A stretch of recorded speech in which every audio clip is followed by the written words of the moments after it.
Banjir dahsyat Sumatera tidak hanya membawa kerusakan bagi hunian, tapi juga menghancurkan rimba yang menjadi rumah para satwa.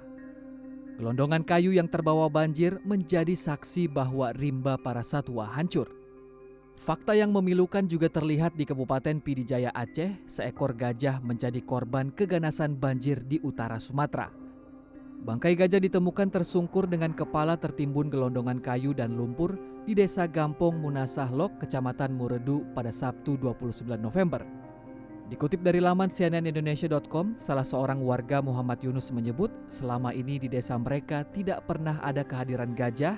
Yunus menduga gajah berasal dari hutan yang terbawa banjir.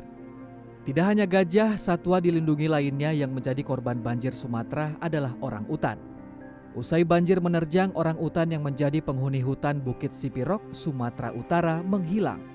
Penjaga hutan Sipirok menuturkan padahal 2 minggu sebelum banjir menerjang, orang utan kerap terlihat di hutan itu untuk mencari buah-buahan.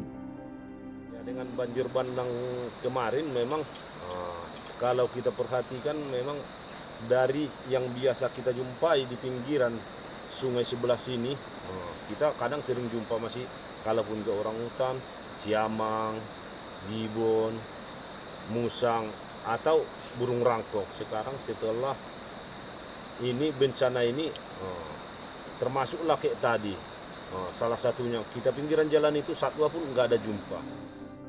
Aktivis lingkungan menyebut deforestasi akibat penambangan dan penebangan telah memperburuk dampak bencana di Sumatera. Bahkan menurut mereka pohon-pohon besar telah ditebangi secara masif di Sipirok setidaknya sejak setahun terakhir. Penebangan itu dilakukan warga setempat untuk dijual ke perusahaan penampung. Barangkali juga ada individu orang yang ikut terseret menjadi korban longsor.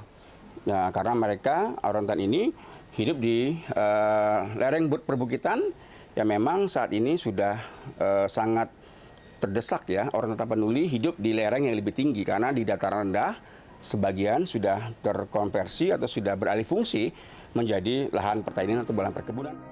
Sebelumnya ada sekitar 760 orang utan hidup di Tapanuli. Habitat mereka terancam oleh hilangnya hutan akibat perkebunan, penambangan emas, dan pembangkit listrik tenaga air. Perubahan lahan di kaki bukit memaksa orang utan pindah ke wilayah lain.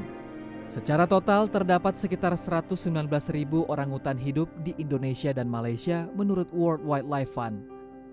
Tim Liputan CNN Indonesia.